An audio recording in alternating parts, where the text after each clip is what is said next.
ABC, TC here, and I'm entering a contest being run by Jerry over at Dark Side Vinyl. Jerry recently lost a family member, and it got him thinking about family, and he came up with an awesome contest that allows us to associate the music we love with the family members we love. And I thought that sounded like a really great thing to take part in, so that's what I'm going to be doing.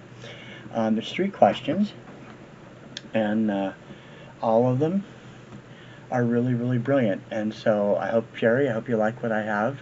I tried to focus on some stuff I haven't shown, although there are a couple of them I think I have. Can't help it because the questions lend themselves to it.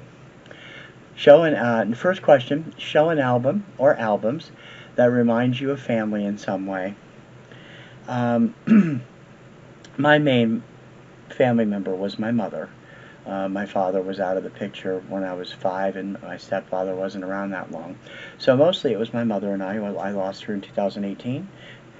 She lived to be a ripe old 85, which was terrific.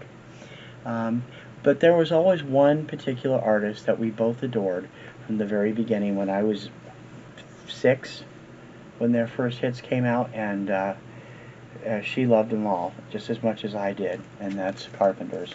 This is Close to You, the first album I ever bought by them. I would go back and eventually have their entire catalog. When we were at the hospice, she was getting ready to pass on, one of the things I picked on my Spotify to play was Carpenter's Greatest Hits, and she laid there and remembered them and was kind of singing along with them. It was a very nice little thought we had together. And my mom was a very special lady, and she always loved everything practically the Carpenters did. The only thing she really didn't like was Calling Occupants, which I love, but that's me. This is a updated, recently acquired copy of this. My copy is just in terrible shape, so now this new one is upgraded to it. And they will always be a part of my childhood and a part of my life, simply because I just think Karen Carpenter is awesome, and so did my mom. So this is an album that reminds me of family. We used to listen to them together all the time. Show an album a family member gave you. If you don't have one that fits, show one you bought yourself. Well, this actually does fit. My mom usually got me an album for Christmas or birthdays every year. And one of the ones she got me in the Christmas of '75 was the debut album by the Catherine and Tennille, Love Will Keep Us Together.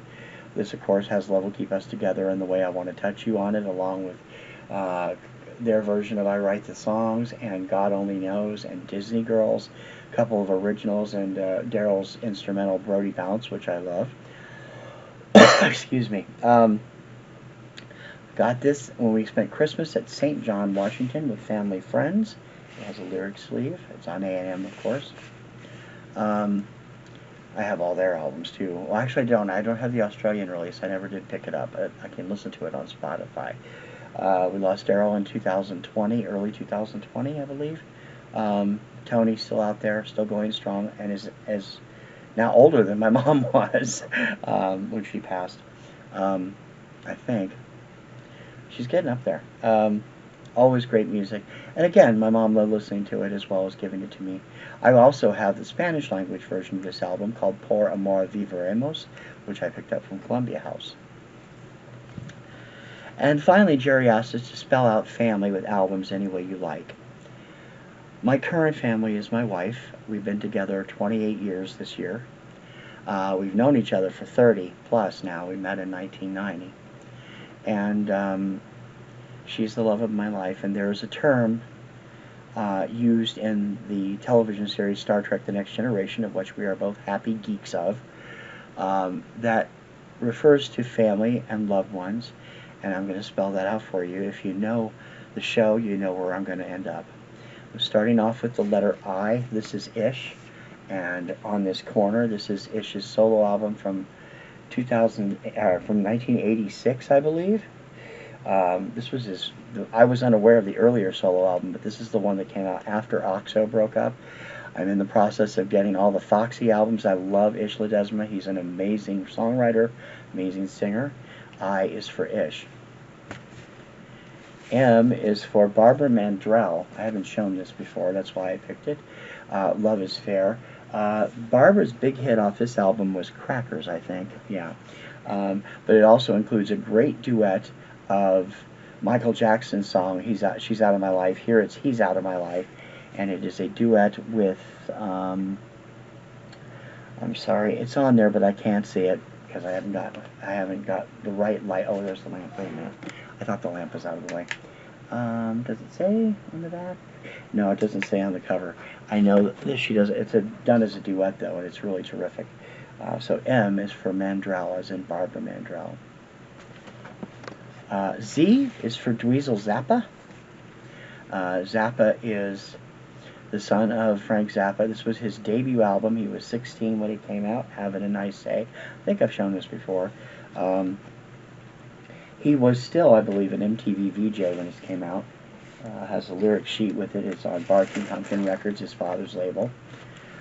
Great stuff on here, and you see the terrific musician he would eventually become on this album, particularly on the instrumental Electric Hoedown and the ballad I Feel Like I Want to Cry, both of which are two of my favorite songs of all time. They're both off this album. Z is for Dweezil Zappa. A is for Abba. My wife is a huge fan of the Mamma Mia movies, especially number 2. She really liked the sequel even better than the first one.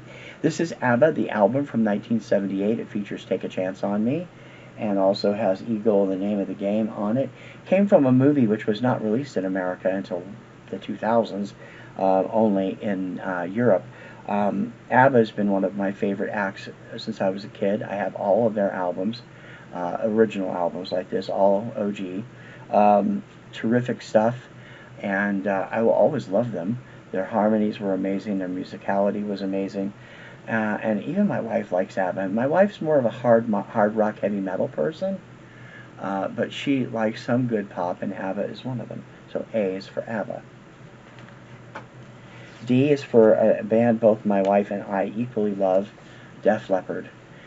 We have both seen them in concert, not together, during the same tour though. She saw them when they came up here, I believe to the Worcester Centrum. I saw them twice. Once at Nutter Center in Dayton, Ohio, and once at Cooper Stadium in Columbus with a friend. This is from, that was during the Let's Get Rock tour. This is Hysteria, their biggest selling album. The Leps are my favorite all-time hard rock band, heavy metal band, hair metal band, if you were. Ranked second of all time, no, third of all time behind Carpenters and Hanson. I love the music they put out. I love the songs they write. They are terrific, and so does my wife. My wife's an equally huge fan. They are just terrific. So D is for Def Leppard.